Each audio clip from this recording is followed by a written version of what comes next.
Blood and Genetics by Gaur Hobbit of Zadia on Wattpad.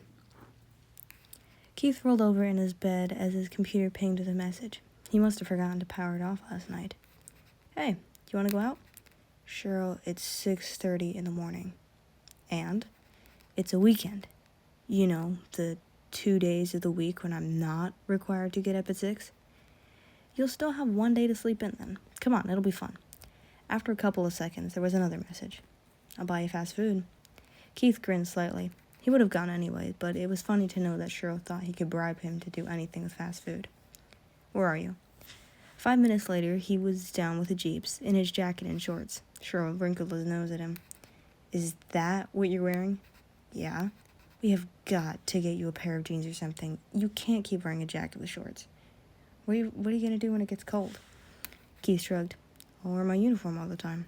Cheryl made a tisk noise as they got into the car. All right, first stop the mall to get you a pair of jeans. I don't need any jeans. Yes, you do. No arguments. I'm getting some jeans for you, and we'll go out for breakfast. Keith made a noise of discontent at the idea of his breakfast being put off for a pair of jeans, but settled into the seat watching the desert fly by outside the window.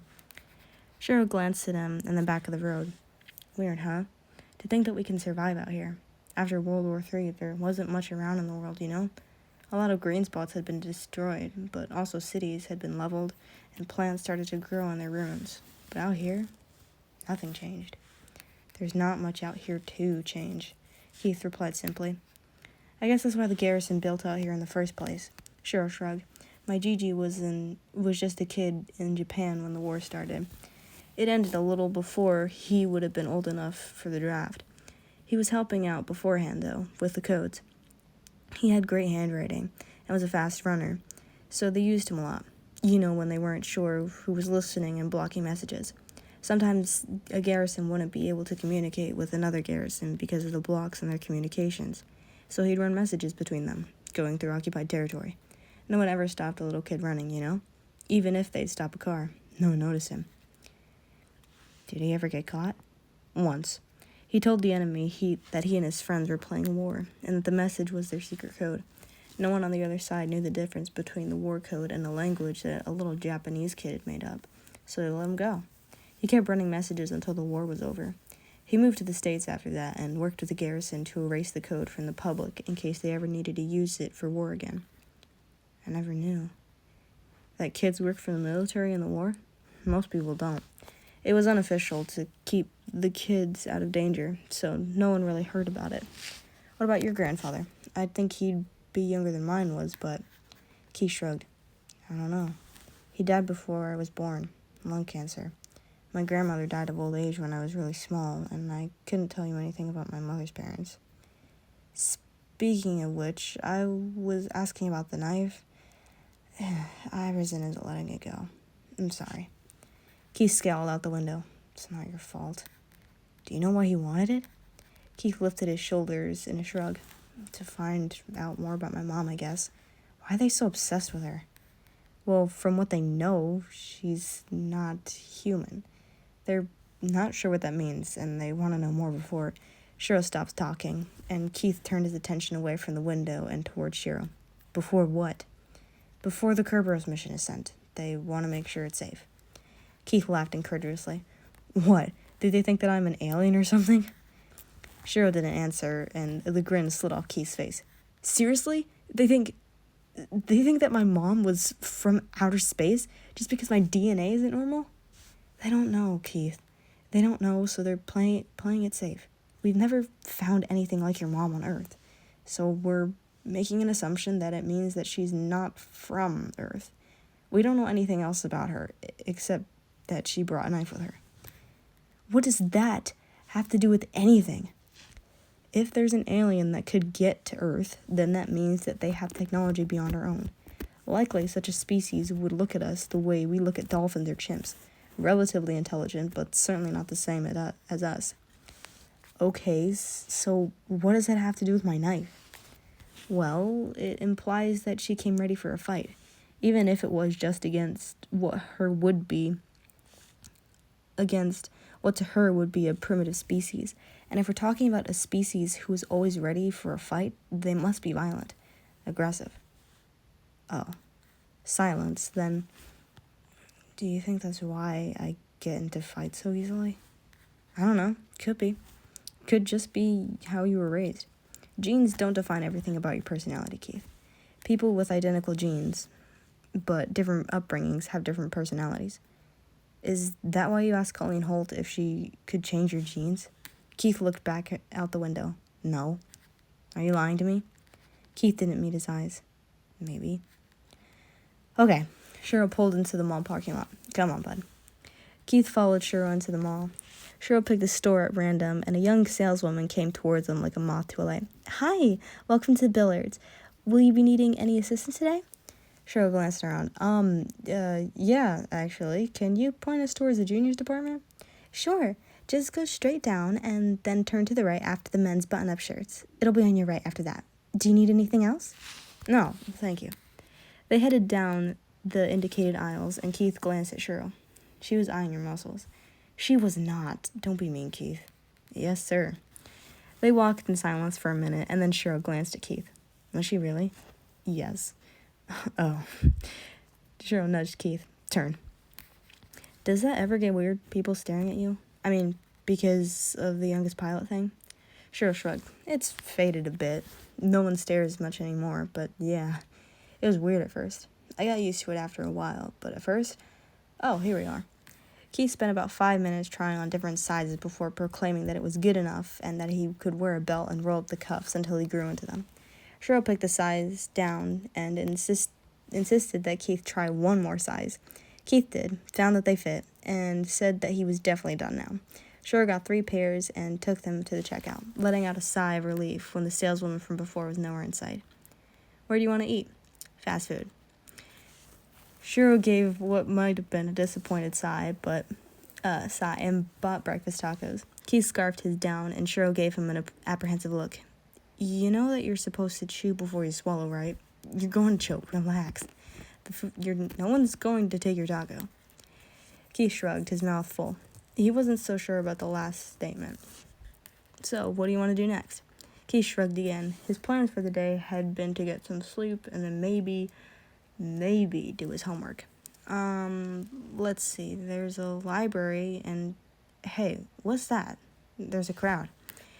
Cheryl and Keith went up an escalator and peered over the balcony.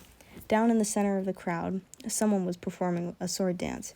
Keith watched in fascination as the blades flashed and twisted, moving in deadly but beautiful arcs of metal perfection. Wow, he whispered quietly. It was over too fast in Keith's opinion. All of a sudden, the beautiful blades stopped moving and were back in their sheaths.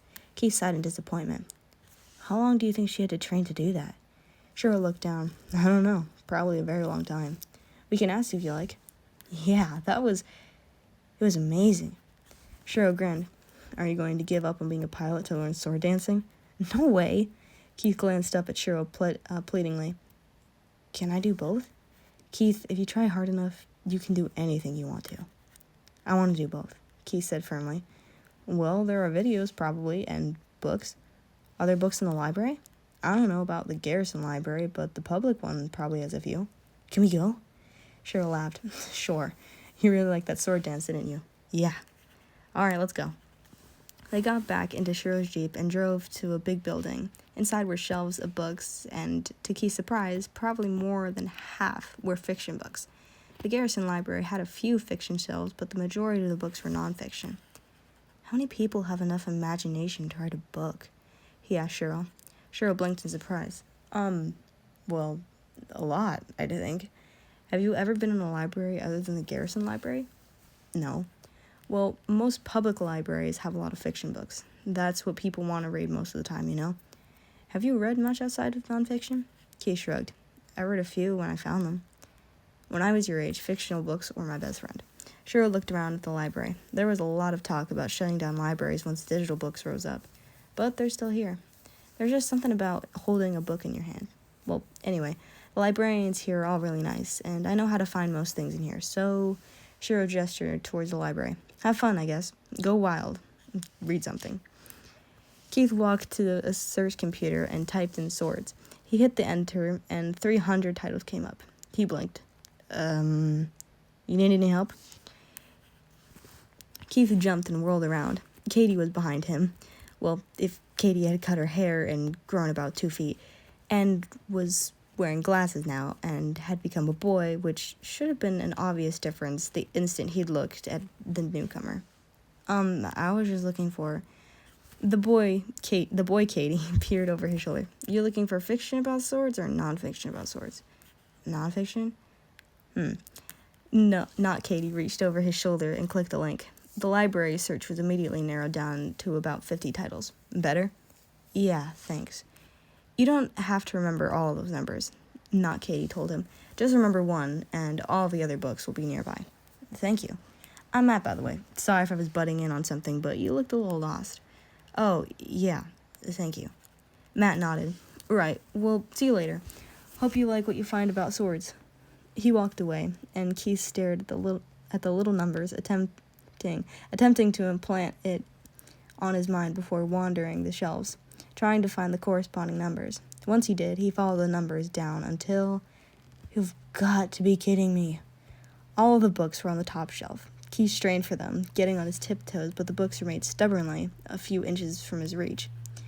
Keith wandered out to find Shiro. Shiro was not where he'd left him. Keith glanced outside. The Jeep was still there, so Shiro wasn't gone. Where was he? Keith raced through the library, despite quiet reprimands not to, searching frantically for the familiar shock of black bangs. He spotted him, finally talking to Matt, and his heart rate slowed down a little, no longer beating so loud that he was sure the others could hear it. He walked over to Shiro. Shiro? Shiro looked down. Oh, hi, Keith. This is Matt. He's a junior science officer for the Kerber's mission. We've already met, Matt said with an easy, lazy grin. Did you find those books? Keith felt a deep flush creep along his cheeks. I couldn't reach him. He stared at both of them in the eyes, silently daring them to laugh. Neither of them did, although the corner of Matt's mouth twitched, as if he was trying hardest not to smile, and Shiro's eyes twinkled. I'll get them down for you, Keith. Shiro patiently followed Keith down to the books. Up there? Which ones do you want?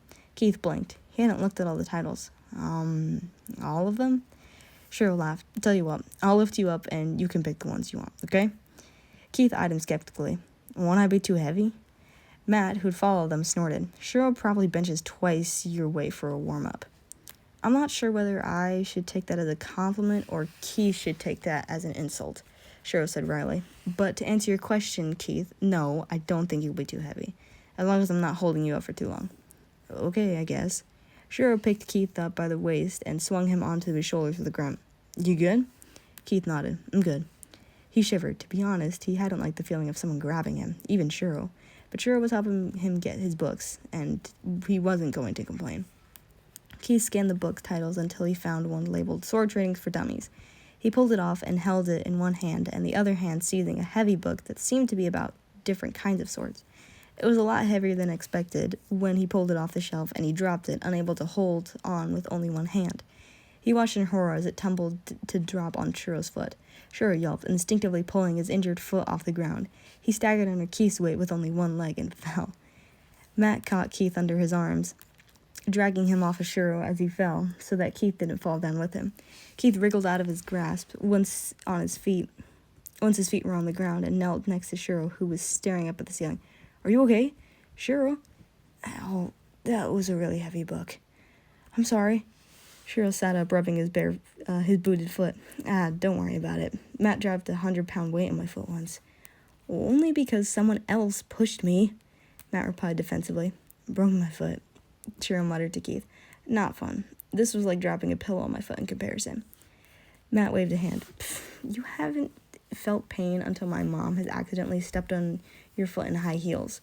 A brief look of panic passed over his face. Don't tell her I said that. Keith tilted his head to the side. Your mom? Colleen Holt, Shiro informed. You met her. Oh, you're Katie's brother. Jeez, Matt muttered. You'd think that getting on the Kerber's mission at my age would gain me some fame. But no, I'm just Katie's brother. I didn't think she'd even had any friends. Keith scrambled to retrieve his books, which had fallen on the floor in the chaos. Shiro, am I going to be able to take these out of the library? That's right, you don't have a card. I forgot about that. You can use mine, Matt offered. I'll be back here in a few weeks anyway, so I can take the books back for you when you're done. Oh, thank you. Matt looked around at the shelves of books. I know that the launch is years away, but I'm going to miss this place when I'm up in space. Yeah, sure, replied. There'll be a lot of things I'll miss. Keith's gut twisted. That was right. In a few years, Cheryl would be leaving him. He'd go into space, far beyond Keith's reach. Keith would stay on Earth, squinting through his stolen telescope and pretending that he could see Cheryl's spaceship through it.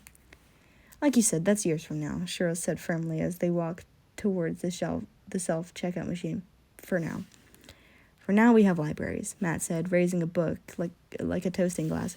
For now we have libraries, Cheryl repeated.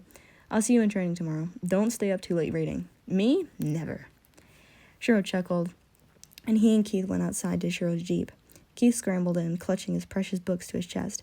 Cheryl smiled at him and put his car in reverse. You have a good time, bud? Yeah.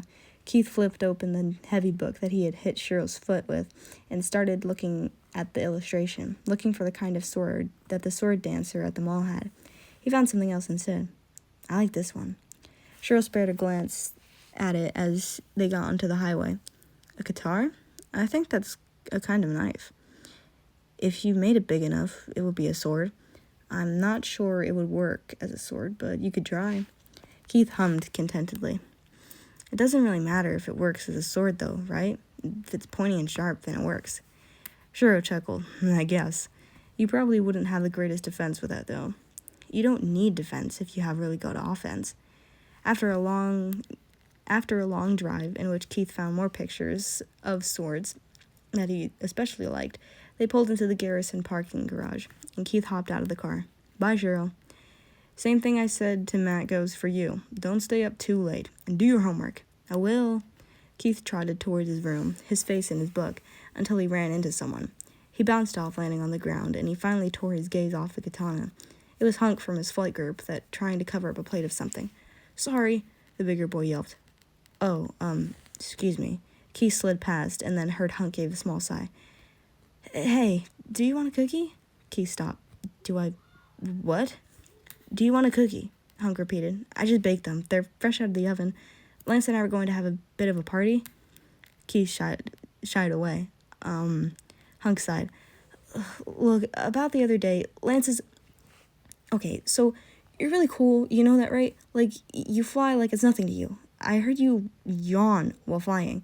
You're a natural at it. And Lance is jealous of that, and of the attention you get from Takashi Shirogane.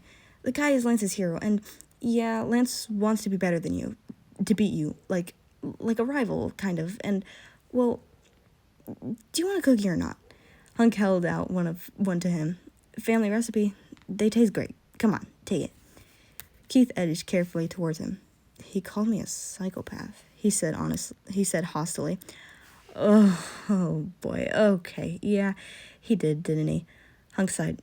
Lance can be, well, I know that a lot of people find him annoying or bratty, but he's been my best friend ever since I got here, and that's because deep down he cares about people, and as an extent, he cares what they think about him, and he wants to be the best he can, so they'll think highly of him. What does it have to do with me?